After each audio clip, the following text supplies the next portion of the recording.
நிறைய கட்சிகள் வரும். இன்னும் 8 மாதம் இருக்குல்ல. தேர்தலுக்கு பிப்ரவரி மாதம் தான், மார்ச் மாதம் தான், பிப்ரவரி அல்லது மார்ச் மாதம் தான் அறிவிப்பாங்க. இடைவெளி அதிகமாக இருக்குது. தேர்தல் நேரத்தில் நிச்சயமாக நிறைய கூட்டணி வரும். பலம் பொருந்திய கூட்டணியாக அதிமுக தலைமையில் அமைக்கப்படும். அதாவது இப்போ இன்னும் அந்த எந்த ஒரு மற்ற கட்சிகள்லாம் இன்னும் முடிவு செய்யாமல் இருக்கிறாங்க. இன்னும் 8 மாதம் இருக்குது. தேர்தல் 8 மாதத்துக்கு முந்தைய எந்த கட்சிகளுமே அந்த கூட்டணி, நாங்கள் பாரதிய ஜனதா கூட்டணி வச்சுருக்கிறோம். இன்னும் பல கட்சிகள் வந்து சேருவதற்கு வாய்ப்பு அதிகமாக இருக்கின்றது. அனைத்து இந்திய அண்ணா திராவிட முன்னேற்ற கழகம் மிகப்பெரிய வெற்றி பெறும், தனித்து ஆட்சி அமைக்கும். மாண்புமிகு அமித்ஷா அவர்கள் பெரும் முயற்சி செய்து என்டிஏ கூட்டணியை பலப்படுத்தி வருகிறார். இந்த முயற்சிக்கு பங்கம் வருவதற்காக ஒரு கருத்தை சொல்வது நாகரிகமாக இருக்காது என்று நினைக்கிறேன். செப்டம்பர் 4ஆம் தேதி ஒரு மிகப்பெரிய தமிழகம் தழுவிய ஒரு மாநாடாக அந்த மாநாடு அமையும். அந்த மாநாடு வெற்றி மாநாடாகவும் அமையும். அனைத்திந்திய அண்ணா திராவிட முன்னேற்ற கழகத்தினுடைய தொண்டர்கள் அனைவரும் இணைகின்ற மாநாடாக அந்த மாநாடு வெற்றி மாநாடாக அமையும். வருகின்ற சட்டமன்ற தேர்தலை பொறுத்தவரையில் இன்னும் 8 மாதங்கள் இருக்கின்றது. எதிர்காலத்தில் எதுவானாலும் நிகழலாம்.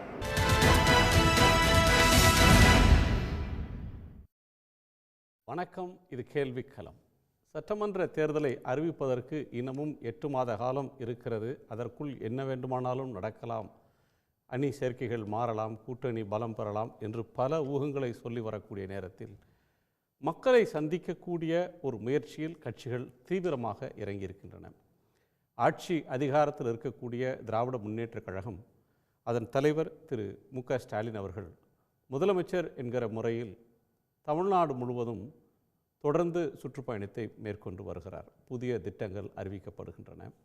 இப்போது உங்களுடன் ஸ்டாலின் என்கிற ஒரு மக்கள் பிரச்சனைகளை தீர்க்கக்கூடிய, நேரடியாக தீர்க்கக்கூடிய ஒரு பெரிய முகாமை 10,000 இடங்களில் நடத்தி கோடிக்கணக்கான மக்களை அவர்கள் இடத்திலேயே சந்திக்கக்கூடிய ஒரு முயற்சி அரசால் தொடங்கப்பட்டிருக்கிறது. நிர்வாக ரீதியாக மக்கள் பிரச்சனைகளை தீர்ப்பதற்கு திமுக முக்கியத்துவம் தரக்கூடிய நிலையில், அரசு தரப்பில் முக்கியத்துவம் தரும் நிலையில், கட்சி தரப்பிலும் கூட கட்சி நிர்வாகிகளை சந்திக்கக்கூடிய முயற்சியில் 1-to-1 என்கிற பெயரில் முதலமைச்சர் சந்தித்துக் கொண்டிருக்கிறார். எதிர்க்கட்சி தலைவர் எடப்பாடி பழனிசாமி அவர்கள் தமிழ்நாடு முழுவதும் தமிழ்நாட்டை மீட்போம் என்கிற பயணத்தை நடத்தி கொண்டிருக்கக்கூடிய வேளையில் இப்போது புதிய குரல்கள், அண்மை காலமாக ஓய்ந்திருந்த சில குரல்கள் வேகமாக ஒலிக்க தொடங்கியிருக்கின்றன. OPS தன்னுடைய ஆதரவாளர்களை கூட்டி மதுரையில் மாநாடு நடத்துவதாக அறிவித்திருக்கிறார். எங்களை ஒதுக்க எடுத்த முயற்சிகள் நாடாளுமன்ற தேர்தலிலேயே வெல்லவில்லை, பெரும் அமோகமான ஆதரவு மக்கள் எங்களுக்கு தந்தார்கள் சுயேட்சையாக போட்டியிட்ட போதே என்று கூட அவர் சொல்லியிருக்கிறார். யார் பின்னாலும் போக வேண்டிய அவசியம் இல்லை என்று திரு பண்ருட்டி ராமச்சந்திரன் சொல்லியிருக்கிறார். மறைமுகமாக EPS பின்னாலோ மற்றவர்கள் பின்னாலோ செல்ல வேண்டிய நிர்பந்தம் இல்லை என்பது போல ஒரு கோடி காட்டியிருக்கிறார்கள்.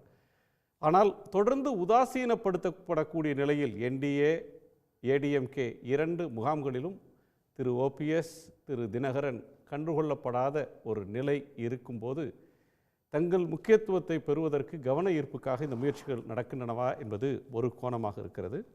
இன்னொரு முனையில் பிரேமலதா விஜயகாந்த் பயணத்தை தொடங்க அறிவித்திருக்கிறார்.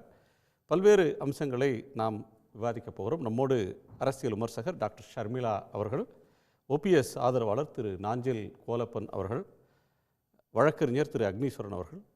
அனைவருக்கும் வணக்கம்.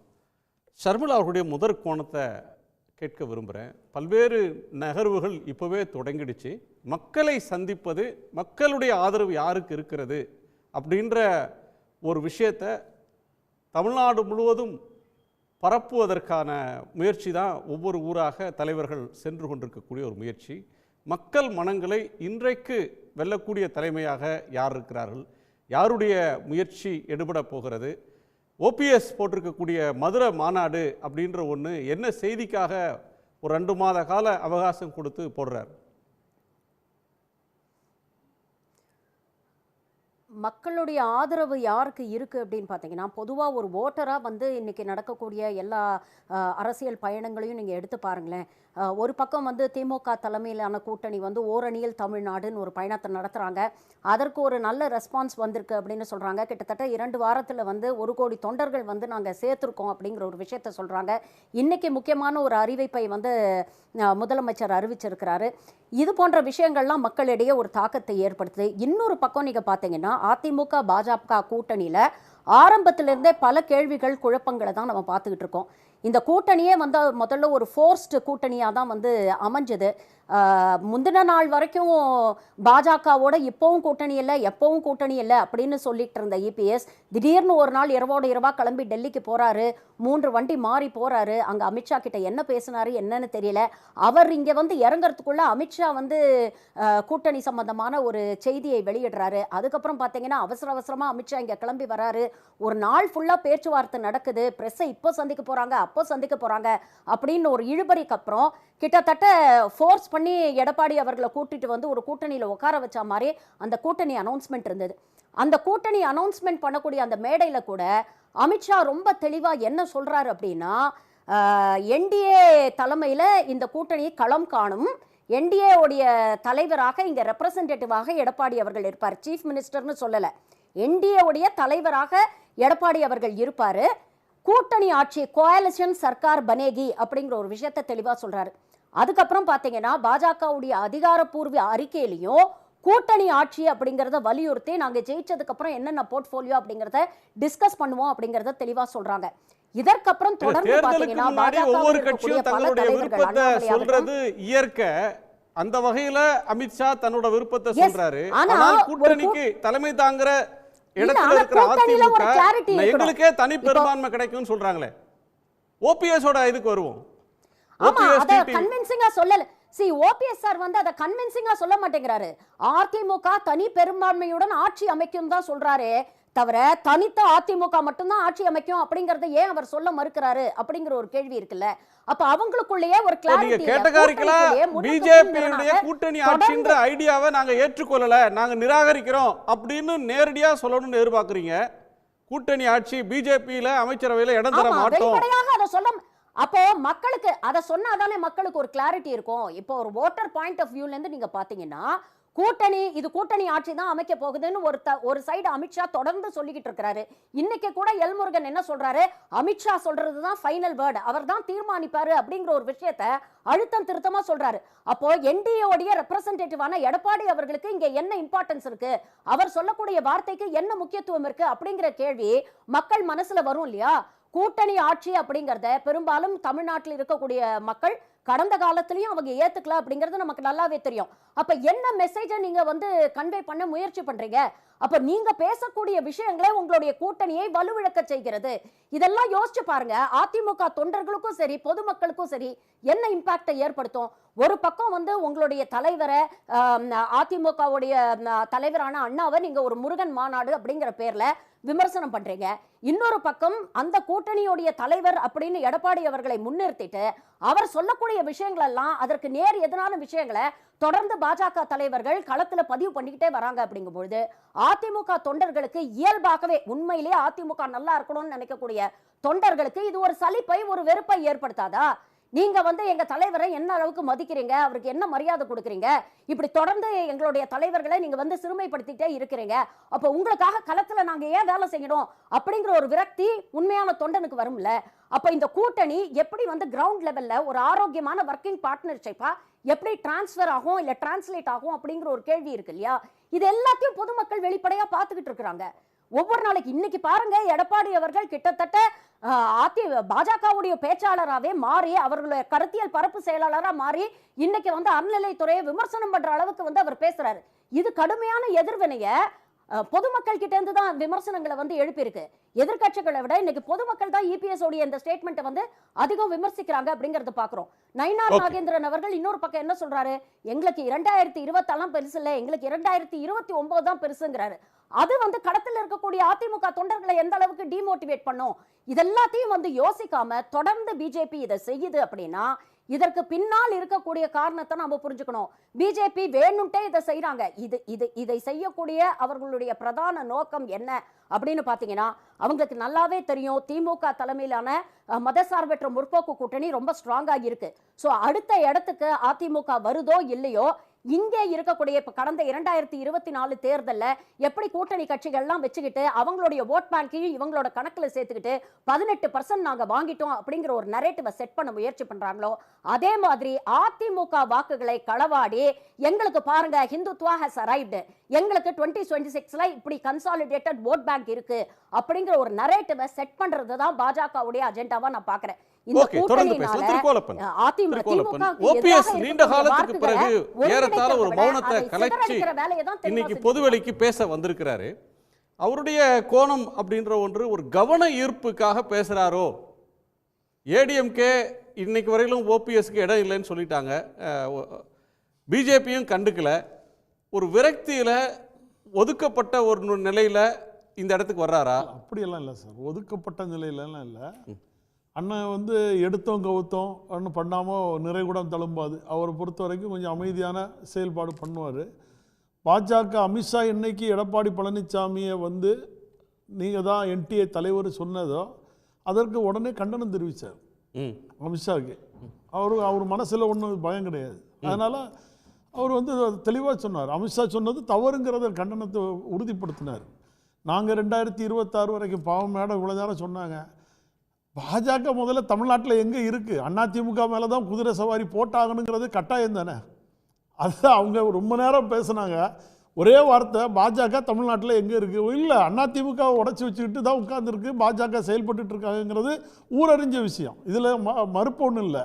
இதை தான் அண்ணன் ஓபிஎஸ் அவர்கள் இந்த வேலை செய்யாதீங்கன்னாங்க. இப்போ கூட நீங்கள் சொல்லலாம், இந்த 2 மாதம் ஏன் அமைதியாக இருந்தார், 3 மாத காலங்கள் அமைதியாக இருந்தாருன்னு சொன்னால் என்ன செயல்பட போகிறாங்கங்கிறது பார்த்தாரு. இந்த 45 நாள் ஒரு கெடு வச்சுருக்கார். அது பாஜகவோ இல்லை எடப்பாடி பழனிசாமியோட மனமாற்றத்துக்கோ, மதுரையில் நடக்கிற அவர் சொல்கிற வாசகத்தை நீங்கள் பாருங்கள். மதுரையில் நடக்கிற செப்டம்பர் 4 தொண்டர்கள் அனைவரும் ஒருங்கிணைந்து செயல்படக்கூடிய மாநாடாக இருக்கும். நல்லா புரிஞ்சுங்க. தன்னுடைய தலைமையில் இருந்தாலும் அது வந்து தொண்டர்கள் அனைவரும் ஒருங்கிணைந்து செயல்படக்கூடிய மாநாடாக இருக்கும். அப்போ அதுலேயே பல அர்த்தங்கள் இருக்குது. புரியல, கெடு விதிச்சிருக்கிறாருன்றீங்க. டெல்லிக்கு பிஜேபி கெடு விதிக்கிற இடத்துல எடப்பாடி இருக்கிறாரா? எடப்பாடி ஓபிஎஸ் இருக்கிறாரா? அதே மாதிரி எடப்பாடி பழனிசாமி அவர்கள் இவர் பெயரையே குறிப்பிடல, அவருக்கு இடம் இல்லைங்க, கட்சி அலுவலகத்தை தாக்குனவங்க அவங்களுக்கு எங்களுக்கு தொடர்பு இல்லைன்ட்டாரு. ஆனால் இன்னமும் தர்ம யுத்தம் நடத்துறதா திரு ஓபிஎஸ் சொல்றாரு. சார் நீங்கள் அதாவது நீங்கள் நல்லா புரிஞ்சுருங்க. அப்பேற்பட்ட 2024 தேர்தலே தன்னுடைய சுயேட்சை சின்னத்தில் போய் நின்னார் சார். 33% ஓட்டு வாங்குறாரு. பாஜக அடிமையாக போய் பாஜகவில் தாமரை கொடியும் பிஜேபி கொடியும் முடிச்சுட்டா போய் நின்னார் இல்லையே. ரெட்டையில சின்னத்தையும் எடப்பாடி பழனிசாமிகிட்ட கொடுங்க. ஏன்னா ஏற்கனவே மறைமுகமான கூட்டணி வச்சுருந்தாங்க. பாஜகவும் எடப்பாடி பழனிசாமியும் 2024 ஒரு ரகசியமான ஒரு கூட்டணி வச்சுருந்தாங்கங்கிறது அண்ணன் ஓபிஎஸ் அவர்களே அறிந்துக்கிட்டு தான் அந்த சுயேட்சை சின்னத்தில் எந்த தொண்டனையும் பலியாடாக்க வேண்டாம், தானே அதை நான் பார்த்துக்கிட்டேன்னு சொன்னார். 33% ஓட்டு வாங்கினார். ரெட்டையில சின்னத்தை கொடுத்து, கொடியை கொடுத்து, அதிமுகங்கிற ஒரு பேனரை கொடுத்து 234 தொகுதியில் 10 சட்டமன்ற தொகுதி தான் வெற்றி பெற முடிஞ்சது. 7 நாடாளுமன்ற தொகுதி வரலாறு காணாத அளவில் டெபாசிட் இழப்பு. நாம் தமிழர் கட்சிக்கு கீழே 4வது இடத்துக்கு கீழே போயிட்டார். இதையே திரும்பி வந்து இப்போ இணைச்சி இவர் தான் என்டிஏக்கு தலைவர் கொண்டு வந்து உட்கார வைக்கும்போது அது எவ்வளோ பெரிய அவமானமான செயல்ங்கிறது தெரியும். தோற்று போனவங்களை கொண்டு வந்து உட்கார வச்சாச்சு. எங்களோட இது எப்படின்னா, புரட்சித் தலைவர் ஒருத்த விதி, இந்த விதியை மாற்றி ஒரு பொதுச் செயலாளருங்கிறத இன்னைக்கு இருக்கிற பாஜகவோட தலைவராக இருக்கட்டும், அமித்ஷாவாக இருக்கட்டும், அவரை பொதுச் செயலாளருங்கிறாங்க. புரட்சித் தலைவரோட விதியை படிக்காமலேயே இவங்கெல்லாம் இருக்கிறாங்க. நயினார் நாகேந்திர புரட்சித் தலைவரோட விதியை பார்க்காமலே இன்னைக்கு பாஜக தலைவராக உட்கார்ந்துட்டு இருக்காரு. இல்லை அமைச்சராக இருந்தாரு. காலம் எல்லாம் தாண்டி போயிடுச்சு சார். இன்னைக்கு நீங்க வந்து நாடாளுமன்ற தேர்தலில் பிஜேபி கூட்டணியில் இருந்தீங்க, சுயேட்சையா போட்டிட்டு ராமநாதபுரத்தில் 2வது இடத்துக்கு வந்தீங்க, இரட்டை இலையில் போட்டிட்டு அதிமுக வேட்பாளரை 3வது இடத்துக்கு தள்ளினாரு. இதெல்லாம் வரலாறு தான். டிடிவி தினகரனும் அவர் போட்டியிட்ட தொகுதியில் கணிசமான ஓட்டை வாங்கினார், தள்ளினார். பிஜேபி மதுரையில் ஏடிஎம்கேவை 3வது இடத்துக்கு தள்ளிச்சு. இதெல்லாம் போன வருஷத்துக்கு கதை. இப்போ ஏடிஎம்கேவும் பிஜேபியும் ஒன்றாயிட்டாங்க. திரு இபிஎஸ் தலைமை தான் அப்படின்னு ஓபிஎஸ் சொல்லிட்ட இவர் சார், அமித்ஷா சொல்றாரு. பாஜக இன்னைக்கு நீங்க வந்து அன்னைக்கு 16% ஓட்டு வாங்கிட்டேன்னு சொல்லும்போது அதிமுக தொண்டர்கள் போட்ட ஓட்டு சார். அது பாஜக ஓட்டு 3% ஓட்டு தான், 3%. அதுவும் அந்த அண்ணாமலை முகத்துக்காக கிடைச்ச ஓட்டு. அதே எடப்பாடி பழனிசாமிக்காக அதே அண்ணாமலையை தூக்கி தூர போட்டாங்க பாஜக. அப்போ அண்ணன் ஓபிஎஸ் நாங்கள்லாம் என்ன நிலைமையில் இருக்க முடியும்? அதை எடப்பாடி பழனிசாமி ஏதோ ஒரு லாக் பண்ணி வச்சுருக்காங்க, கூடால வந்திருக்காங்க, அவருக்கு ஒய்இசெட் பிரிவு எல்லாம் கொடுத்துருக்காங்க. இப்போ அண்ணன் பேச முடியாது, ஏன்னா இப்போ நாங்கள் என்டிஏ கூட்டணியில் இருக்கிறோங்கிறத அண்ணன் நிரூபிச்சிருக்காரு. இந்த 45 நாள் கெடு வச்சிருக்கும் போது நாங்கள் போய் என்டிஏ தலைவரை விமர்சனம் பண்ண முடியாது. அது வந்து சூழ்நிலையை கருதி மறைமுகமாக நாங்கள் சொல்கிறோம். இருக்கிற சூழ்நிலை பாஜக டெல்லிக்கு கெடு விதிச்சிருக்கீங்க, ஆனால் எடப்பாடி பழனிசாமி அவர்கள்ட்ட இபிஎஸ்ட வந்து மன்றாடுறீங்க, எங்களை எப்படியும் சேர்த்துக்குங்க, நாங்கள் நிபந்தனை சொல்லல சார். நீங்க திருப்பி தவறான கண்ணோட்டத்தில் ஊடகத்தில் பேசுறீங்க. எங்களுடைய வழக்கு தொடரப்படும் அண்ணன் சொல்றாரு. 2026 வரைக்கும் ஒருங்கிணைப்பாளர், இணை ஒருங்கிணைப்பாளர். சரி சார், நானே நாளைக்கு சொல்றேன் சார். தேர்தல் ஆணையம் உயர்நீதிமன்றத்தின் மூலமாக 2026 வரைக்கும் ஒருங்கிணைப்பாளர், இணை ஒருங்கிணைப்பாளர் பதவி செல்லுபடியாகும். இணை ஒருங்கிணைப்பாளராக இருந்த எடப்பாடி பழனிசாமி ராஜினாமா செய்துவிட்ட காரணத்தினால் அதற்கு மட்டும் தேர்தல் வைத்து எடுத்துக்கொள்ளுங்கள் சொல்லிட்டு தேர்தல் ஆணையம் நாளைக்கு வச்சா எடப்பாடி பழனிசாமியோட இடத்துல இன்னொருத்தர் வந்து உட்காருவாரா, உட்கார மாட்டாரா? அந்த ஒரு நபர் இணை ஒருங்கிணைப்பாளராக வந்து அது 2026 களத்தில் தேர்தல் களத்தில் நிற்க வேண்டிய வெற்றி வேகமாக வரலாம்ல? அதையா நீங்க சிந்திக்க மாட்டேங்கிறீங்க? எடப்பாடி பழனிசாமி தோல்வி முகத்தையே கொண்டு வந்து முன்னுக்கு காட்டி பேசிட்டு இருந்தா என்ன அர்த்தம்? அது தோல்வியார முகம் தான். நீங்க எத்தனை பஸ் வேணாலும் வைங்க, நீங்க எத்தனை இடம் வேணாலும் போய் மீட்டிங் போடுங்க, எவ்வளவு ஆட்களை வேணாலும் கூப்பிடுங்க, ஓட்டு கிடைக்காதுங்கிறது பாஜகவுக்கும் தெரியும், அண்ணா எடப்பாடி பழனிசாமி. என்னோட கேள்வி, நீங்க சொல்றது ஹைப்போதெட்டிக்கல். அந்த தேர்தல் ஆணையம் இந்த மாதிரி முடிவெடுத்தா, கோர்ட் இப்படி சொல்லிட்டா, அதெல்லாம் எடுக்கும் போது விவாதிச்சுக்கலாம். 45 நாளுக்கு அதெல்லாம் ஊகம். நீங்க 45 நாள்ல இன்னைக்கு பிஜேபியை நம்பி போன ஓபிஎஸ் பிஜேபி நட்டாத்துல விட்டுருச்சா? பிஜேபிக்கு தலைவராக இருந்த அண்ணாமலையே நட்டாத்துல நிற்காரு. நாங்க வேற கூட போனவரை போய் பேசிட்டு இருக்கீங்க சார். நாங்கள் நம்பலை சார். 2020 என்னைக்கு என்டிஏ தலைவர்னு உட்கார வச்சாங்களோ அன்னைக்கே அண்ணன் பின்வாங்கிட்டாரு. இன்னைக்கே அவரோட நல்ல ஒரு தீர்க்கமான முடிவு எடுப்பாரு. பன்ருட்டி ராமச்சந்திரன் வந்து சூழ்நிலை கருதி பன்ருட்டி ராமச்சந்திரன் வந்து ஒரு மூத்த அரசியல்வாதி, ஒரு ரொம்ப கவனமா பேசுற ஒருத்தர். அவர் சொல்றாரு, நான் யார் பின்னாலும் செல்ல வேண்டிய அவசியம் எங்களுக்கு இல்லைன்றாரு. அதுதான் சார். அது பிஜேபியை சொல்றாரா, இபிஎஸ் பின்னாடி போக மாட்டேன்றதை சொல்றாரா? இப்போ பாஜக பின்னாடி எடப்பாடி பழனிசாமி இருக்காரு நீங்க நினைக்கிறீங்களா, இல்ல எடப்பாடி பழனிசாமி பின்னாடி பாஜக இருக்கிறீங்கன்னு நினைக்கிறீங்களோ? இந்த 2 பேருக்குமே ஏற்ற கருத்தா இருக்கும் அண்ணன் பண்டூர்ட்டியார் அவர்களின் கருத்து. அக்னி, ஓபிஎஸ் வந்து ஒரு சைலண்ட் மோட்ல இருந்து திருப்பி அடிக்க தொடங்கிட்டாரு, தர்ம யுத்தத்தை மீண்டும் தொடங்கிட்டாரு, கெடு விதிச்சிருக்காரு 45 நாளுக்கு, அதுக்குள்ள ஒரு காம்ப்ரமைஸ்க்கு வாங்க அப்படின்னு அர்த்தமா? சார், அனைவருக்கும் வணக்கம். அண்ணன் நாஞ்சில் கோலப்பன் அவர்கள் இப்போ என்ன சொல்லியிருக்கிறாருன்னா, அவர் பேச்சிலிருந்து நான் தெரிஞ்சுக்கிட்டது, அவர் வந்து நாகர்கோவிலில் இருந்து தேர்தல் ஆணையத்துக்கும் உச்சநீதிமன்றத்துக்கும் 45 நாள் கெடு விதிச்சிருக்கிறார். அது ஒன்று. இன்னொன்று, மரியாதைக்குரிய முன்னாள் முதலமைச்சர் பாஜகன்னு வச்சிருங்க. ஆனா பாஜக இல்ல இப்ப பாஜக கெடு விதிச்சாலே எலெக்ஷன் கமிஷன் கெடு விதிச்ச மாதிரி நினைக்கிறாரு அவரு. சரி, ஓகே, சரி, 3 பேத்துக்கும் சேர்த்து வச்சுக்கோங்களேன். அதை ஏன் பாவம் அதை மட்டும் தனியா விடுவானே? ஆகவே இந்த 3 பேத்துக்கும் கெடு விதிச்சிருக்கிறாங்க 45 நாளைக்கு பிறகு அப்படின்னு சொல்றாங்க. சரி, இருக்கட்டும். இப்ப விதியை மாத்திட்டீங்க அப்படின்னு ஒரு வாதத்தை வச்சாரு அண்ணன் நாஞ்சில் கோலப்பன் அவர்கள். அதுல ஏப்பா, உங்களை நீக்குனா விதியை மாத்துறத பெருசா தூக்கி ஏப்பா விதியை மாத்திட்டாங்கன்றீங்க. நான் கேட்குறேன், புரட்சி தலைவர் காலத்திலிருந்து அம்மையார் ஜெயலலிதா காலத்திலிருந்து ஒரு ஓட்டில் ஆளுக்கு 1/2 ஓட்டா பிரிச்சுக்கிட்ட சரித்திரம் உண்டாப்பா? அன்னைக்கு பிரிக்கும் போது 2 பேரும் அந்த பதவியையும் ஆளுக்கு பாதியாக பிரிச்சுக்கிட்டீங்களே, ஒருங்கிணைப்பாளர் இணை ஒருங்கிணைப்பாளர்னு. அப்படி ஏதாவது இருக்குதா அதிமுகவினுடைய உப விதியில்? ஆகவே தங்களுக்கு லாபமா வந்தா ஏத்துக்கிறதும், நட்டமா வந்துச்சுன்னா அந்த விதியவே புரட்சி தலைவருக்கே 10 பேர் முன்மொழியணும், 10 பேர் வழிமொழியணும், இல்ல 10 பேர் முன்மொழியணும், 10 பேர் வழிமொழியணும், இத்தனை ஆண்டு காலம் தலைமை கழக நிர்வாகியா இருக்கணும்னு சொல்லி புரட்சி தலைவர் காலத்திலும் புரட்சி தலைவி அம்மா காலத்திலும் இருந்ததா விதி? இல்ல அது இல்ல, கேளுங்க, இப்ப சொல்லுங்க. பாருங்களேன், நான் ஒரு கேள்வி கேட்டேன் ஆனா அந்த கேள்விக்கு பதிலே இல்லாததுனால புரட்சி தலைவர் காலத்தில் இருந்ததா? சரி, அதுக்கு நான் பதில் சொல்றேன். ஒரே நிமிஷம் ஆனா, ஒரு நிமிஷம் அதுக்கு பதில் சொல்லிருந்தேன் உங்களுக்கும். ஆனா ஒரு நிமிஷம் நீங்க கேட்டதுக்கு சொல்றேன். தொண்டர்களால நம்ம பிரிஞ்சிருந்தவங்க சேரணுங்கிறதுக்காக நம்ம பொதுச் செயலாளர் பதவி, நிரந்தர பொதுச் செயலாளர் பதவி அம்மா அவர்களுக்கு மட்டும்ங்கிறத தீர்மானத்தை போட்டு ஒருங்கிணைப்பாளர் நல்லா புரிஞ்சிருங்க. புரட்சி தலைவி அம்மா அணின்னு 2ஆ இருந்தது. அதுல எடப்பாடி பழனிசாமி யாருக்கு கையெழுத்து போட்டாரு? திருமதி சசிகலா அம்மா அவர்கள் பொதுச் செயலாளராக வர வேண்டும் என்று பிரமாண பத்திரம் கொடுத்தாரு. ஆனா நாங்க அண்ணன் ஓபிஎஸ் அவர்கள் பொதுச் செயலாளராக வரணுங்கிறதுக்காக பிரமாண பத்திரம் போட்டோம்.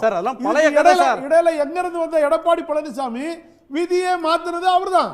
திரு அக்னி, பழைய கதைக்குள்ள போக வேணாம், இப்ப இதுக்கு வந்துருவோம். ஓபிஎஸ் போடுற மாநாட என்னன்னு பாக்குறீங்க? டிடிவி என்ன சொல்றாருன்னா, நான் என்டிஏல இருக்கிறேன், அதை வந்து பலப்படுத்துற முயற்சியில் அமித்ஷா ஈடுபடுறாரு, அதற்கு குந்தகம் விளைவிக்கிற மாதிரி நான் எதுவும் பேச வேணாம்னு தவிர்க்கிறேன்றார். அது இதுவரையிலும் என்டிஏ கூட்டத்துக்கு அவர் அழைக்கல. என்டிஏவோட தமிழ்நாடு தலைவர், அவருக்கு அதிருப்தி இருக்கு, அவரும் வெளிப்படுத்துறாரு. ஓபிஎஸ் ஒரு 45 நாள் டைம் கொடுத்து ஒரு அறிவிப்பை வெளியிடுறாரு. இந்த இரண்டும் மறைமுகமான எச்சரிக்கையா சார்? அரசியல்ல எச்சரிக்கைலாம் ஒன்றும் இல்லை சார். இப்போ பாரதிய ஜனதா கூட்டணியில தான், தேசிய ஜனநாயக கூட்டணியில தான் மரியாதைக்குரிய முன்னாள் முதலமைச்சர் திரு ஓபிஎஸ் அவர்கள் ராமநாதபுரத்தில் 2024 யாரு கூட கூட்டணியில் இருந்தாங்க? பாஜகவோட நின்றாங்க. அது தேசிய ஜனநாயக கூட்டணியில்.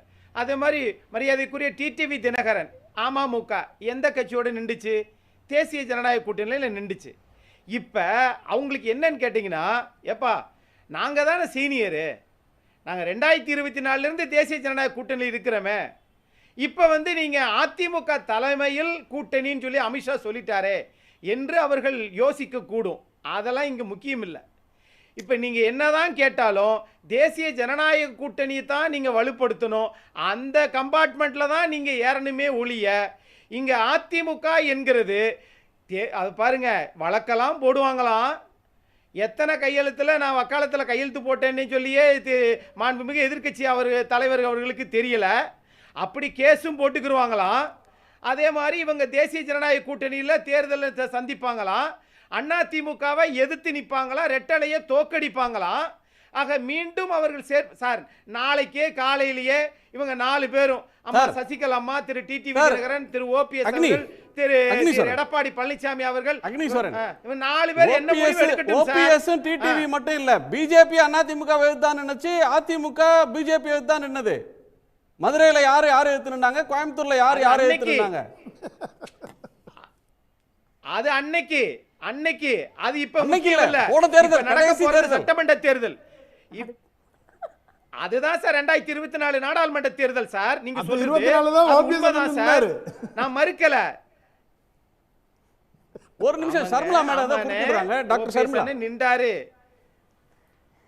சார். இல்ல, ரெண்டு பேரும் மாறி மாறி பேசும்போது அவங்களுக்குள்ள இருக்கக்கூடிய முரண்பாடுகளை அவங்களே தெரிஞ்சுக்க விரும்புறாங்க. கூட்டணிக்குள்ள ஒற்றுமை வரணும்னா நிறைய தர்றேன். கூட்டணியில இருக்கக்கூடிய தலைவர்கள் அதற்காக முனைப்பா கலையத்துல வந்து செயல்படணும். இங்க பாருங்க, பாஜகக்குள்ளேயே நிறைய முரண்பாடு இருக்கு. அண்ணாமலை கேம்ப்னு ஒன்று இருக்கு, நயினார் நாகேந்திரன் கேம்ப்னு ஒன்று இருக்கு. 2 பேருக்கும் முட்டிக்குது. இது ஒரு பக்கம் நடக்குது. அதிமுகக்குள்ளேயே இபிஎஸ்க்கு ஆதரவாக ஒரு அடுத்த நிலையில் இருக்கக்கூடிய நிறைய பேர் இருக்காங்க. இபிஎஸ் உடைய நிலைப்பாடுக்கு எதிராக பாஜகவோட கூட்டணி பிடிக்காத தலைவர்கள் வந்து அந்த கேம்ப்குள்ளேயே இருக்காங்க. இபிஎஸ் அவர்களுக்கும் ஓபிஎஸ்க்கும் டிடிவி தினகரன் சசிகலா அவங்களுக்கு ஆகல. இப்போ ஓபிஎஸ் அவர்களுக்கும் சரி, டிடிவிக்கும் சரி, இவ்வளவு நாள் நாம என்டிஏல பாஜகவுக்கு விசுவாசமா இருந்துட்டோம். இவ்வளவு நாள் எடப்பாடி அவர்கள் முறுக்கிட்டு இருந்தாரு. இப்போ எடப்பாடிக்கு முக்கியத்துவம் கொடுத்து நம்மளை இக்னோர் பண்றாங்களோ அப்படிங்கிற ஒரு அதிருப்தி அவங்களுக்கு இருக்கு. பாமக ஏற்கனவே வந்து ஐயா அவர்கள் வந்து என்ன சொல்றாருன்னா, இல்ல தொடர்ந்து கூட்டணிக்குள்ளேயே இவ்வளவு முரண்பாடுகள் இருக்கு, இவ்வளவு பிரச்சனைகள் இருக்கு. இதை எப்படி ஒரு மெகா கூட்டணி, இது ஒரு வலுவான கூட்டணி, இது ஆட்சி அமைக்கும், நாங்க ஆட்சியை பிடிப்போம்னு எந்த தைரியத்துல எடப்பாடி சொல்றாரு? ஓகே அக்னி. சார், மேடம் சர்மிளா மேடம் ஒட்டுமொத்த தமிழ்நாட்டு அரசியல் கட்சிகளை மொத்தமாக ஒரு மிக்சியில் போட்டு அடித்து அதை வந்து ஒரு ஜூஸ் போட்டு கொடுத்துட்றாங்க.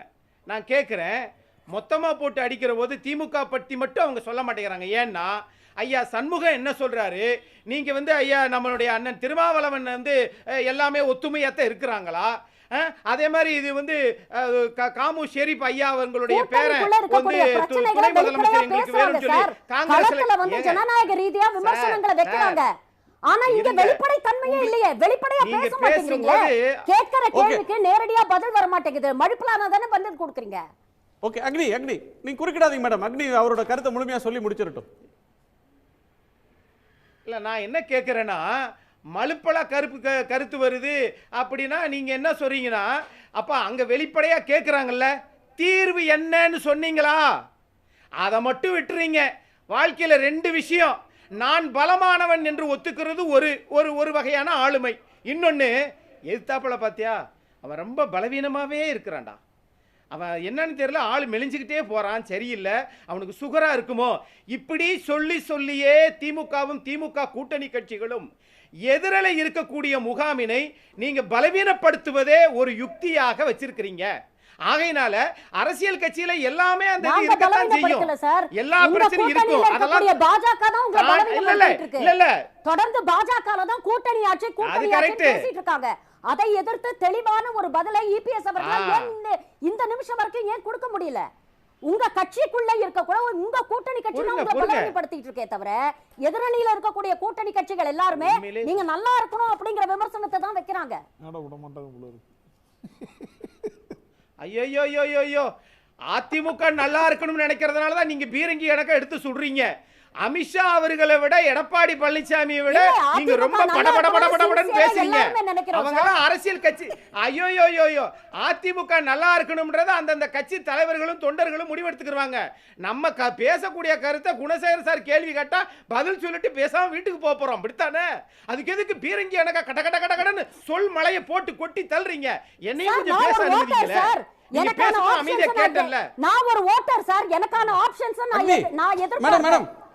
ஆப்ஷன்ஸ் நான் தேடுவேன். இந்த கூட்டணி இல்லனா எனக்கு என்ன ஆப்ஷன்ங்கறத நான் தேடுவேன். ஐயோ, I am also a voter of Tamil Nadu.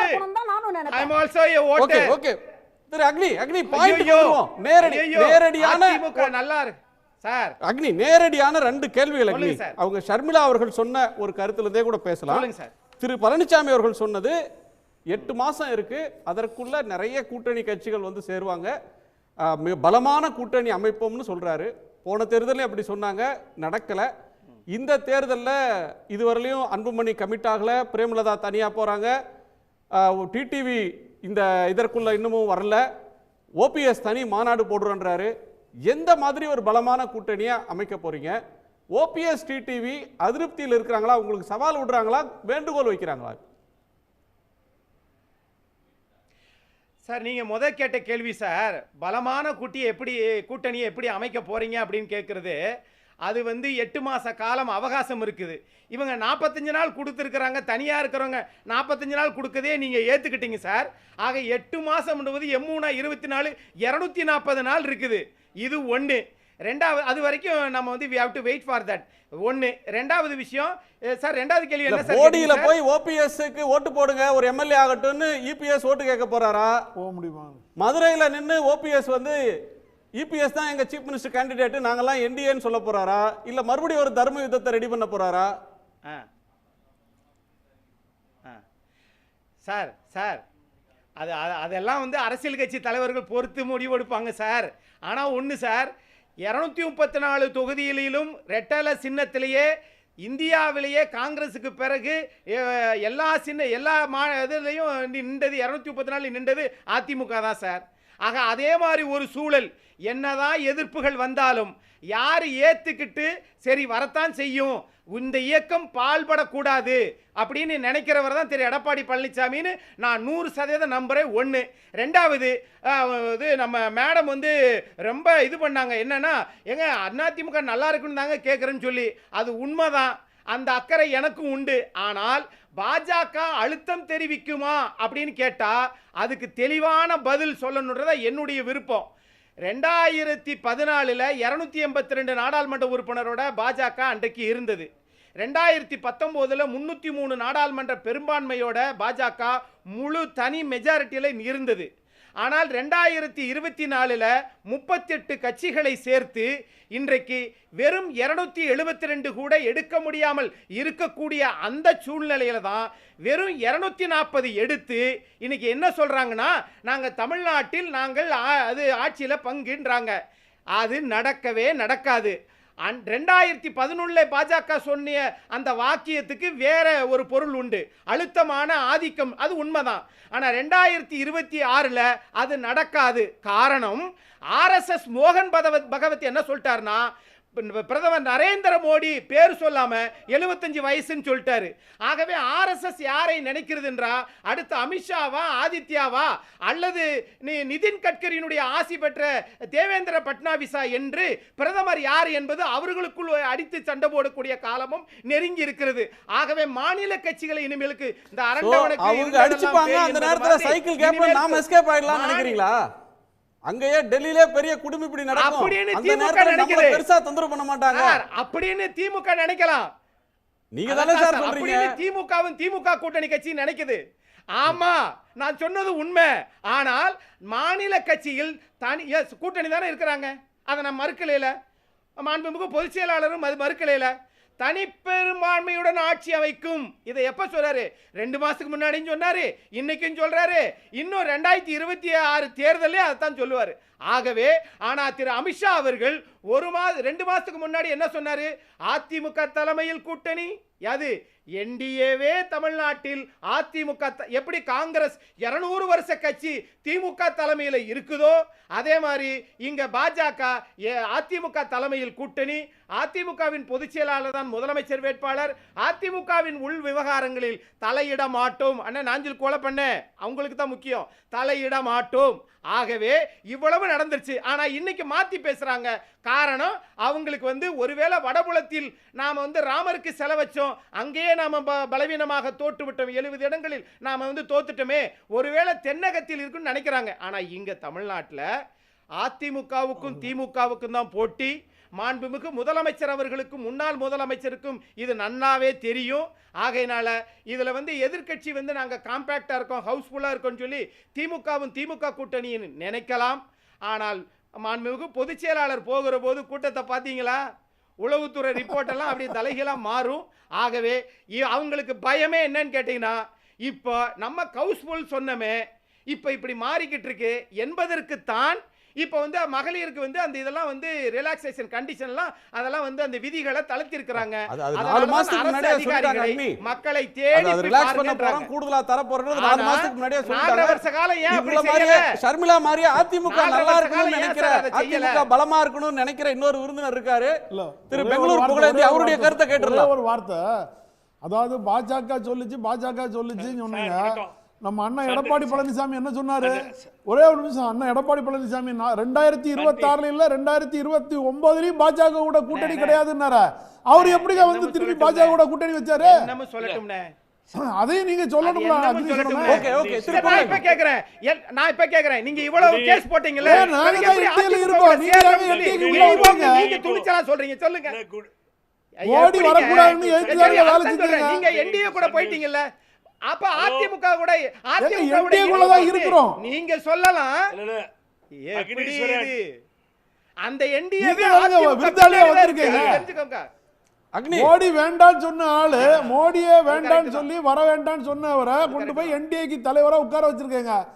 2029 ஆனாலும் நாங்க வந்து மோடி அதெல்லாம் முடிஞ்சு போச்சு சார். அத வந்து நீங்க பிஜேபியை பார்த்து கேட்க வேண்டிய கேள்வி, அது வந்து ஏடிஎம்கே பார்த்து கேட்க வேண்டிய கேள்வி இல்ல. நான் திரு பெங்களூர் புகழேந்தியுடைய கோணத்தை கேட்டேன். திரு புகழேந்தி சார். கரெக்ட். ரொம்ப நேரமா பாக்குறேன் நானும். குணசேகரன் சார் அருமையான கேள்விலாம் கேட்டு தான் இருக்கார். 2 பேரும் மறைமுகமாக மறைஞ்சு பதில். எனக்கு கோலை பண்ணிட்ட முக்கியமான ஒரு கொஸ்டின் கேட்கணும். இப்போ என்னென்னா, 1.5 மாதம் காத்திருக்கிறோம். முதல்ல அண்ணன் என்ன பண்ணார், கோயம்புத்தூரில் மாநாடு நடத்தலை. இந்த 1.5 மாதம் வெயிட் பண்ணி மாநாடு நடத்துகிறேன்னு சொன்னால், திரு ஓபிஎஸ் என்ற அண்ணனை, அவர் முன்னாள் முதலமைச்சரை ஓரம் கட்டி இந்த பாரதிய ஜனதா கட்சி மரியாதையை கொடுக்காமல், மதிப்பும் கொடுக்காமல் ஒரு ஓரம் கட்டி வைத்திருக்கிறார்கள். இன்னும் நீங்கள் இந்த 1.5 மாதம் 2 மாதம் டைம் கொடுக்குறாங்க, வார்னிங் கொடுக்குறாங்கன்னா, எனக்கு என்னவோ அது எடப்பாடி பழனிசாமியை சப்போர்ட் பண்ணுற மாதிரி தோணுது. பிகாஸ் உங்கள் எதிர்ப்பை தெரிவிக்காமல் அமைதியாக எலெக்ஷன் வரைக்கும் இப்படியே கொண்டு போயிட்டா இது என்ன அரசியல் எனக்கு புரியல. இன்றைக்கி எதிர்பார்த்தல வேறு. அவர் அழகாக கோட் பண்ணார் குணசேகரன் சார், ரொம்ப டாப்பாக. அங்கே பேசும்பொழுது பண்ருட்டியார் சொன்னார், நாங்கள் யார் பின்னாலும் போக மாட்டோம். அதுக்கு முன்னாடி நடந்த பேச்சுவார்த்தையிலே என்டிஏ விட்டு வெளியில் வாங்கன்னு சொல்லியிருக்கார் அவர் பண்ருட்டியார். எவ்வளவு சொன்னாலும் அவர் என்டிஏ விட்டு வெளியில் வரமாட்டேன்றார். ஏதாவது ஒரு காரணம் சொல்கிறார். இது எந்த விதத்தில் போய் கட்சிக்கு நல்லதாக முடியும்? ஆனால் அக்னீஸ்வரன் உட்காந்து இந்திய அரசியல் வானில் எத்தனை தடவை பிஜேபி தோற்றுருக்கு போயிருக்கு, இப்போ என்ன நிலைமைன்னு சொல்லுது. அயோத்தியாவிலே தோத்துட்டாங்க சார். கொஞ்சம் ஊபியை கான்சன்ட்ரேட் பண்ணியிருந்தால் வந்திருக்க மாட்டாங்க ஆட்சிக்கு. அதுதான் உண்மை. ஆனால் பக்கத்திலேயே எடப்பாடி பழனிசாமியை உட்கார வச்சுக்கிட்டு தேசிய ஜனநாயக கூட்டணி தான் ஆட்சி அமைக்கும்னு சொன்னார்ல, அவர் இவருக்கு மாலை போட்டார், மரியாதை செலுத்தினார். ஆனால் ஒரு பார்ட்னருக்கு அவர் பண்ணார் திருப்பி. நீங்கள் பேசுறீங்க பொதுச் செயலாளர், நீங்கள் மரியாதை கொடுத்தாரு. ஒரு நிமிஷம் இல்லை நான் பேசி முடிச்சிடுறேன். இல்லை என்ன சொல்றீங்க? இல்லை என்ன சொல்றீங்க சொல்லுங்க. இல்லை நீங்கள் கேட்டதுக்கு அண்ணா ஒரு பதில் சொன்னார் ஓபிஎஸ் அண்ணன். சில விஷயங்களை சொல்லப்படும், சில விஷயங்கள் சொல்லப்பட முடியாத சூழ்நிலையில் இருக்கிறோன்னாரு. நீங்கள் தேர்தல் ஆணையத்தை அணுகுனவர், பல முறை போராடியவர். என்ன சூழ்நிலையில் பாஜக செய்யணும் தெரியாதா? சிண்டைக்கும் உத்தேந்தக்கராவுக்கு என்னென்ன பண்ணுனாங்க, சின்னத்தை எப்படி எப்படிலாம் மாற்றி அடிச்சாங்க, என்னெல்லாம் பண்ணுனாங்கிறது தெரியாதா? இன்னைக்கு எடப்பாடி பழனிசாமி எதுக்காக பாஜக கூட போய் ஒட்டிட்டு இருக்காருங்கிறது தெரியாதா? இதெல்லாம் தெரிஞ்சுதான் 45 நாள் கெடு வச்சிருக்காரு. இப்போ நான் கேட்குறேன், இல்லைங்க இப்போ சின்னத்தையே நம்ம இப்போ ஓபிஎஸ்ட கொடுக்குறாங்க, என்ன பண்ண போறாரு? என்ன பண்ண போறோம் சொல்லுங்க. நீங்க என்னையும் சேர்த்து கட்சி ஒருங்கிணையும் போறீங்க, சின்னத்தை வச்சுக்கிட்டு கட்சி ஒருங்கிணையும், கட்சி எல்லாரும் ஒருங்கிணைஞ்சிருவாங்க. சார் இந்த கிழக்கே உதிக்கும் இல்ல காளிமுத்தண்ணன் சொல்ற மாதிரி கிழக்கே உதிக்கும் சூரியன் அன்னைக்கு நீங்க தானே உள்ள வந்து உட்கார போறீங்க. மணந்தாலும் கேளுங்க சொல்றேன், கேளுங்க. அந்த தவறை தொடர்ந்து பண்ணி ஒரு விஷயமும் செய்யாம மறுபடியும் டூர் போறேன், 45 நாள் டைம் கொடுக்குறேன். இதெல்லாம் எடப்பாடி பழனிசாமிக்கு அட்வான்டேஜாக போகலையா? நியாயமா இது? அதில் இருங்க, நான் வரேன். அப்போ அன்னைக்கு பக்கத்தில் உட்கார வச்சு தேசிய ஜனநாயக கூட்டணி ஆட்சி அமைக்கும் அப்படின்னு அமித்ஷா சொன்னப்போ ஏன் வாய மூடிட்டு இருந்தாரு? ஏன் பேசவே இல்லை எடப்பாடி பழனிசாமி? சார் அவர் டெல்லியில் இல்லை சார், இங்கே நான் இது பேசிட்டு இருக்கேன். நான் எடப்பாடி பழனிசாமி டெல்லியில் அவர் உட்காந்து தேசிய ஜனநாயக கூட்டணின்றாரு. இங்கே உட்காந்துக்கிட்டு இவங்க வந்து இப்போ தான் பேச ஆரம்பிச்சிருக்காங்க, நம்ம அக்னீஸ்வரன் மாதிரி. இல்லை எங்கள் தலைமையில் தான் கூட்டணி. அன்வர் ராஜா பேசுகிறார். அன்னைக்கு பேசும்போது அன்வர் ராஜா எங்கே போயிருந்தார்? அன்னைக்கு பேசுகிறப்ப கேபி முனுசாமி எங்கே போயிருந்தார்?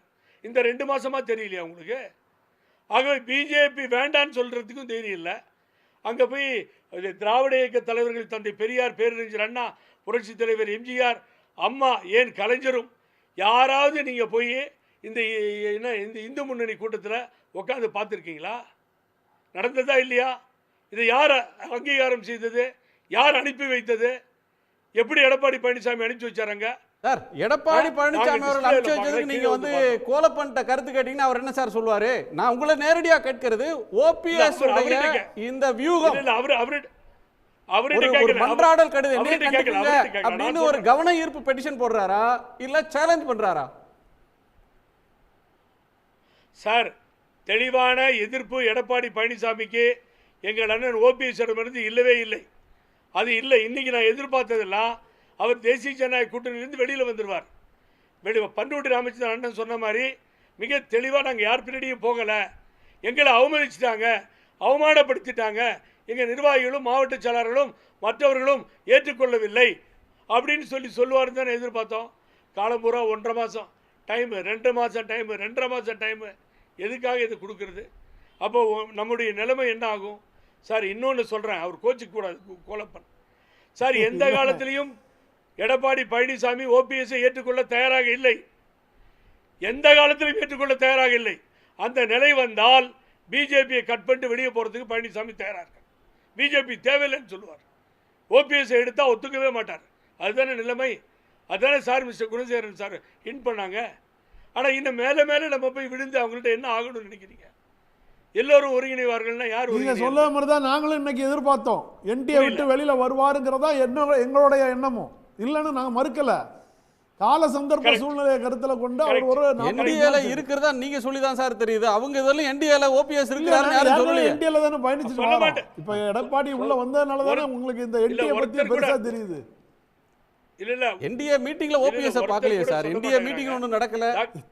மத்த கூட்டணி கட்சி தலைவர்களே கூப்பிடலையா? ஒரு ஆள் சொல்ல மாட்டேன்றாங்க சார், ஒரு ஆள் சொல்ல மாட்டேன் சார், ஒரு ஆள் சொல்ல மாட்டேன்றாங்க. இன்னொருத்தர் வேற கட்சி நடத்திட்டு இருக்காரு பாருங்க, அவரை கூட்டு கூட பேசுறது இல்லை. அமித்ஷா அவரை கூட்டு பேசுறாரா? அவர் சொல்லிக்கிறார், நாங்கள் தேசிய ஜனநாயக கூட்டணியில் தான் இருக்கோம். இவர் நம்ம ஓபிஎஸ் கூட இங்கே தான் இருக்காரு. இவர் யாரு? இவர் நிலைமை என்ன? எங்கே இருக்கார் இவர்? ஆகவே ஒத்து வராது. அதை ஏற்றுக்கொள்ள எடப்பாடி தயாராக இல்லை. அதுதான் டாக்டர் ஷர்மிளா அடிச்சுக்கிறாங்க. அது எப்படி இந்த கூட்டணி சரியாக அமையும்? 2 வேறு கருத்துக்கள். ஆகவே எந்த நேரத்திலும் இந்த கூட்டணி 2ஆக உடைய வாய்ப்பு இருக்கிறது. ஆகவே இது கண்டினியூ ஆகிறதுக்கு வாய்ப்பு கிடையவே கிடையாது என்பது தான் இன்று அவர்கள் செய்கின்ற வேலையெல்லாம் பார்த்தீங்கன்னா, இவர் தான் சார் சொல்லிக் கொடுத்து பேச வைக்கிறாரு. இவர் தான் அன்வர் ராஜாவை பேச சொல்கிறாரு. இவர் தான் கேபி முனுசாமியை பேச சொல்கிறாரு. அப்புறம் திடீர்னு வாழ்கின்றாங்க, திடீர்னு ஒழிக்கின்றாங்க. என்ன? அப்புறம் அக்னீஸ்வரன் சொல்கிறாரு, பிரமாதமான கூட்டம். அக்னீஸ்வரன் தலைமைக்கு நான் ஒரு கூட்டத்தை கூட்டுட்டுமா? நாளைக்கு காலைல வாங்கல, பணம் தான் வேணும், பல லட்ச ரூபா சேர்த்து. மேல உங்களுக்கு என்ன சார் கோவம்? என்ன கூட்டத்தை கூட்டி? இல்லை, இப்போதான் அவர் ஏற்கனவே பிஜேபி இப்படின்னு பிடிச்சி விட்டார். அதை பார்த்தாவே பயமாக இருக்கும் பழனிசாமிக்கு. பணம் கொடுத்து வர கூட்டம் தான் அக்னீஸ்வரன். 90% வாக்குகள் உள்ளாட்சி தேர்தலில் திமுகவுக்கு போச்சா இல்லையா? சொல்லுங்க பார்ப்போம். போய் என்டோர்மெண்ட்டில் போய் ஹெச்ஆர்என்சியில் போய் பேசுகிறீங்க உட்காந்துட்டு, அங்கே வந்து பணத்தை எடுத்து இது கல்லூரி கட்டிட்டாங்கன்னு அவர் முதலமைச்சர் சொல்கிறாரு. இது கூட தெரியாமல் 4 வருஷமாக சீஃப் மினிஸ்டராக இருந்திருக்காரு. விழுப்புரத்துக்கு போனால் தான் உங்களுக்கு டாஸ்மாக் ஞாபகமே வருது. அது வரைக்கும் வரமாட்டேங்குது. விழுப்புரத்தில் போய் 10 ரூபா ஜாஸ்தி வச்சு விற்கலாமா? அந்த குடிகாரர்கள் எல்லாம் பாவம் காலையிலேருந்து 2 வருஷம் கொரோனாவை பார்த்துட்டு இருந்தனால தெரியல சார் அவருக்கு. ஓகே, நான் திரு கே.ஆர். ரமேஷ் சாரோட கோணத்தை கேட்டேன். புகழேந்தி ஒரு நிமிஷம் கேட்டுறாரு. புகழேந்தி சார் இல்லை ஒரு நிமிஷம். அந்த 10 ரூபா லிக்கரில் ஏற்றுனதே அவங்க தான் சார். தங்கமணி தான் ஏற்றினார். கொரோனாவில் கட்டை கட்டி விற்றார். ஒரு பாட்டிலுக்கு 2 மடங்காக போச்சு. நான் குடிக்க மாட்டேன், இருந்தாலும் டிடியில் கலெக்ட் பண்ணி இன்னைக்குள்ள பஞ்சாயத்துக்கு வருவோம். நான் திரு கே.ஆர். ரமேஷ் சாரோட கோணத்தை கேட்டுறேன். நடிகர் விஜய்க்கு தார்மீக ஆதரவு அப்படின்னு ஒரு கருத்தை ஓபிஎஸ் சொல்றாரு. இன்னொன்று டிடிவி வந்து நான் வெளிப்படையாக சொல்ல விரும்பல, நாங்கள் அந்த கூட்டணியில் குந்தகம் விளைவிக்க கூடாதுன்ற ஒரு கூட்டணி தர்மத்தை காப்பாற்றுறார். ஓபிஎஸ் வந்து இல்லை நாங்கள் மாநாடு போட போகிறோம். பண்ருட்டி ராமச்சந்திரன் வந்து வெளிப்படையாக சொல்கிறார், நாங்கள் யார் பின்னாடி போக விரும்பலன்னு.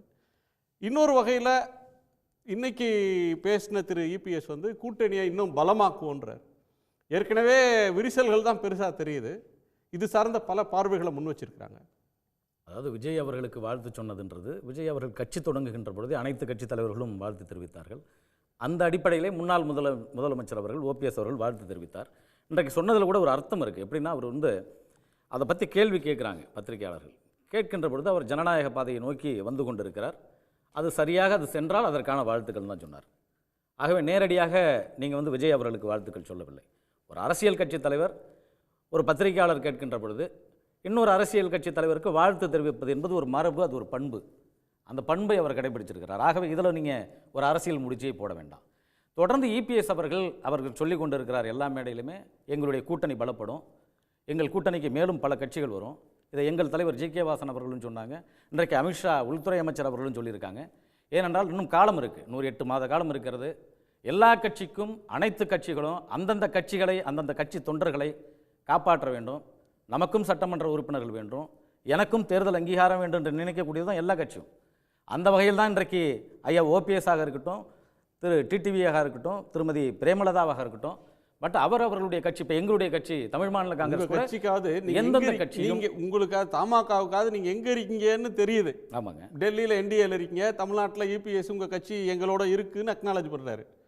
ஆனால் டிடிவிக்கும் ஓபிஎஸ்க்கும் அவங்க எங்கே இருக்காங்கன்னே தெரியல. சார், அவங்க மக்கள் சொல்றாங்க மன்றத்தில் என்டிஏல இருக்கோம்னு. மக்கள் மன்றத்தில் இபிஎஸ் அவங்க பேரை கூட எங்கேயும் சொல்லலை, எந்த பயணத்திலையும் அழைக்கல. அவங்க வந்து பிஜேபியை நம்பி போனாங்களே தவிர அவங்க இன்னைக்கு எங்கே இருக்கிறாங்கன்னே தெரியலையே சார். அப்படி சொல்லிவிட முடியாது. அதாவது தேசிய ஜனநாயக கூட்டணியில் இவங்க ஏற்கனவே இருந்தவங்க.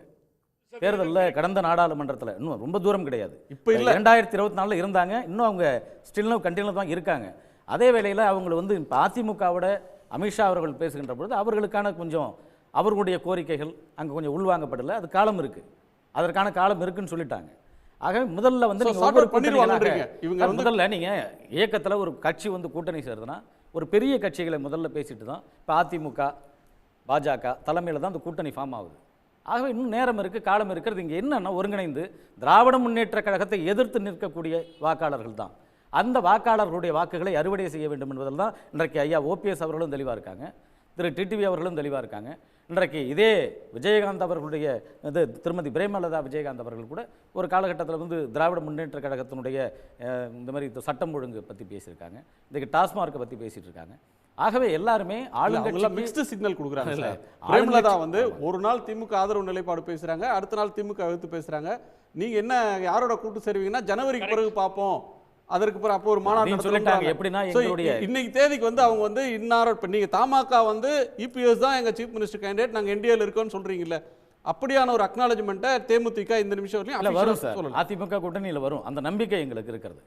அவங்க வந்து அவங்களுடைய ஓபிஎஸ் சார்ட் அவுட் ஆயிடும் இவ்வளவு நம்பிக்கையா சொல்றீங்க. நிலைப்பாடுன்றது இன்றைய கண்ணோட்டத்தில் பேசலாம். இன்றைக்கு வந்து ஒரு அரசியல் கட்சி இன்றைக்கு ஒரு நல்லது நடந்தால் நல்லதை பாராட்டலாம், ஒரு தவறுகள் நடந்தால் தவறை சுட்டி காட்டலாம், அதில் ஒன்றும் தவறு இல்லை.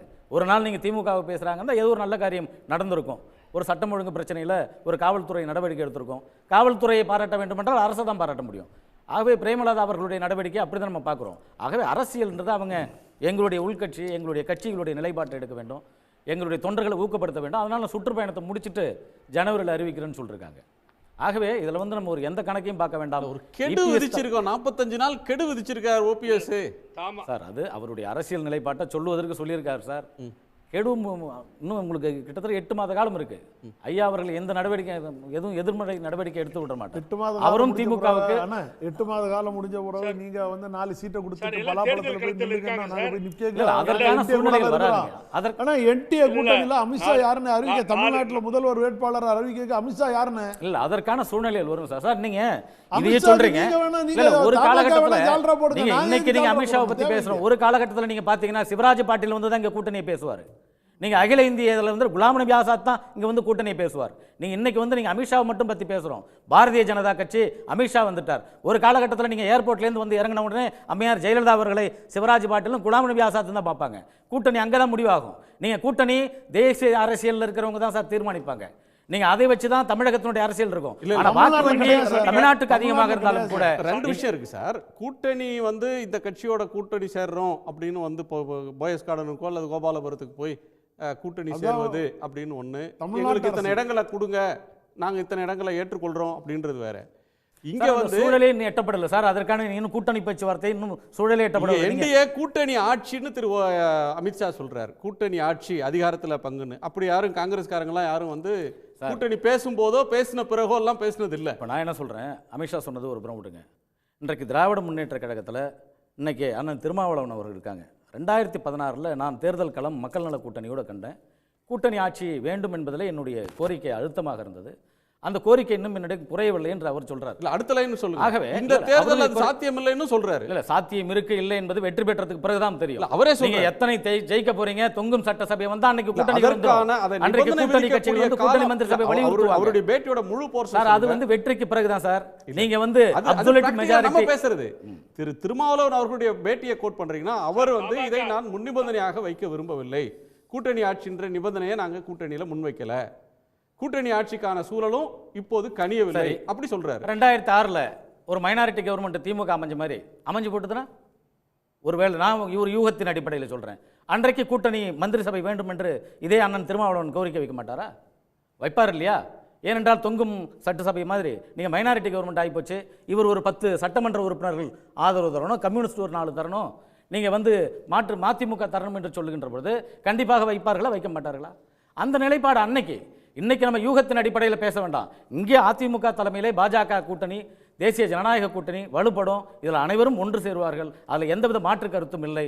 ஆகவே இன்றைக்கு நீங்கள் கூட்டணி விரிசல் என்பது திமுகவில் மட்டுமல்ல, அதிமுக கூட்டணிகள் மட்டும் இல்லை, இன்னைக்கு திமுக கூட்டணியில் இருக்கு. இன்றைக்கு மதிமுகவினுடைய நிலைப்பாடு சொல்றார், எங்களுடைய தேர்தல் அங்கீகாரத்தை நாங்கள் மீட்டெடுக்கணும்னு அவர் சொல்றார். எங்களுக்கு தொகுதி அதிகமாக வேணும்னு அவர் கேட்டுட்டு இருக்காரு. விசிகா எங்களுக்கு தேர்தலில் தொகுதிகள் அதிகமாக வேணும்னு கேட்கறாங்க, கம்யூனிஸ்ட் கேட்கறாங்க. நீங்க அவ்வளவு பேரையும் திருப்திப்படுத்தணும். நீங்க கம்யூனிஸ்ட் கூட அதிகமாக, காங்கிரஸ் சார் ஏற்கனவே ஒரு கூட்டணியில் இருக்காங்க, ஏற்கனவே என்ன நம்பர் கொடுத்தாங்களோ அதை ஏற்றுக்கொண்டு தேர்தலில் கண்டெஸ்ட் பண்ணவங்க தான். அங்கேயும் புதுசா கூட்டணிக்குள்ள வந்தவங்க இல்ல. ஒரு நிமிஷம் புகழேந்தி சார் ஏதாவது குறிக்கிறார். திரு புகழேந்தி. இல்ல, தமாக நண்பரை பார்த்து கேட்கிறேன், அம்மா டெல்லியை பார்த்து கையசைத்து இங்கே இருக்க கட்சிகளோட கூட்டணி அமைந்ததே தவிர, திமுக அண்ணா திமுக அந்த நிலைமை இருந்ததே தவிர, எந்த டெல்லி ஆதிக்கத்தையும் எங்களுடைய தலைவர்கள் எப்பொழுதும் ஏற்றுக்கொண்டதில்லை, ஒத்துக்கொண்டதும் இல்லை. ஆகவே பெரிய கட்சி சின்ன கட்சின்னு சொல்றீங்க. அப்புறம் பாத்தீங்கன்னா வாக்கு வங்கி மாநிலத்தில் உள்ள கட்சிகளுக்கு வாக்கு வங்கி அதிகமாக இருக்கிறது, அதை நான் மறுக்கல. அதே சூழ்நிலையில நீங்க மத்திய அரசாங்கத்தோடு பல மோதல் பாக்குகளை இந்த அரசாங்கத்தை மட்டும் சொல்ல, தொடர்ந்து எம்ஜிஆர் ஆட்சி காலமாக இருக்கட்டும், அம்மையார் ஜெயலலிதா அவர்களுடைய ஆட்சி காலமாக இருக்கட்டும், நீங்கள் அதுக்கப்புறம் திமுகவாக இருக்கட்டும், நீங்கள் எப்பொழுதுமே எதிர்ப்பார்கள், அதற்கப்புறம் எதிர்ப்பு நிலையிலிருந்து சற்று பின்னோக்கி மீண்டும் நண்பர்கள் ஆகிவிடுவாங்க. ஆகவே இதில் எந்த அரசியல் மாற்றமும் கிடையாது. மக்களுக்கு சொல்லுகின்ற பொழுது வாக்கு வங்கி அதிகமாக இருக்கிறது திமுக, வாக்கு வங்கி அதிகமாக இருக்கிறது அதிமுக, அதனால மறுக்கல. டெய்லி அடிச்சுக்கிறாங்க, இல்லை ஒரு நாள் அடிச்சுக்கிறாங்க சார், ஒரு நாள் சேர்ந்துக்கிறாங்க சார், ஒரு நாள் அவங்க ஆட்சின்றாங்க சார், ஒரு நாள் இவங்க ஆட்சின்றாங்க சார். இது வரப்போகிறதுல விடுங்க இந்த ஆட்சி, அதை நான் பார்த்துக்கிறோம் நாங்கள், வேறு விஷயம். ஆனால் பேசும் பொழுது தினமும் ஒரு குழப்பத்தை ஏற்படுத்தி மக்களிடத்தில் ஒரு கெட்ட பேரை தினம் சம்பாரிச்சிட்டு இருக்காங்க. இதுதான் இந்த கூட்டணியில் நடக்குது. நிறைவு பார்வையை கேட்கணும். திரு கோலப்பன், நிறைவு பார்வை சார். அதாவது எடப்பாடி பழனிசாமியை பொறுத்த வரைக்கும் இன்றைக்கு என்டிஏ கூட்டணி தலைவராக இருக்கிற அமித்ஷாவுக்கு நாங்கள் வன்மையான கண்டனம் தான் தெரிவிக்கிறோம். அதனால் என்டிஏ கூட்டணியை விட்டு நாங்கள் வெளியில் வரணும். ஏன்னா நாங்கள் போய் இன்னும் எடப்பாடி பழனிசாமியை போய் நீங்கள் அவர் இணைக்க மாட்டேன் சேர்க்க மாட்டேன்னு சொல்லிக்கிட்டு இருக்கிறவர் போய் அவர் பேரில் நாங்கள் கொடநாடு கொள்ளை கொலை வழக்குகள் இது பிரச்சனைகள் எல்லாத்தையும் பேசிக்கிட்டு நாளைக்கு போயிட்டு நீங்கள் தான் முதலமைச்சர்னு சொல்லி நாங்கள் போய் பேட்டி கேட்க முடியாது, ஓட்டு கேட்டு நாங்கள் போய் நிற்க முடியாது. இதெல்லாம் மனசில் வச்சுக்கிட்டு என்னைக்கு அண்ணன் ஓபிஎஸ் அவர்களை சார்ந்தவர்களை எல்லாத்தையும் நாங்கள் ஒருங்கிணைக்க மாட்டேன்னு சொல்லும்போது அந்த எடப்பாடி எங்களுக்கு தேவையில்லைங்கிறது தான் எங்களுடைய இன்றைக்கி தொண்டர்களுடைய முடிவு. இன்றைக்கி அந்த ஒருமித்த கருத்து அண்ணன் ஓபிஎஸ் அவர்களுக்கு குரலாக வெளியில் வரும்னு நாங்கள் எல்லாம் காத்துட்டு இருந்தோம்.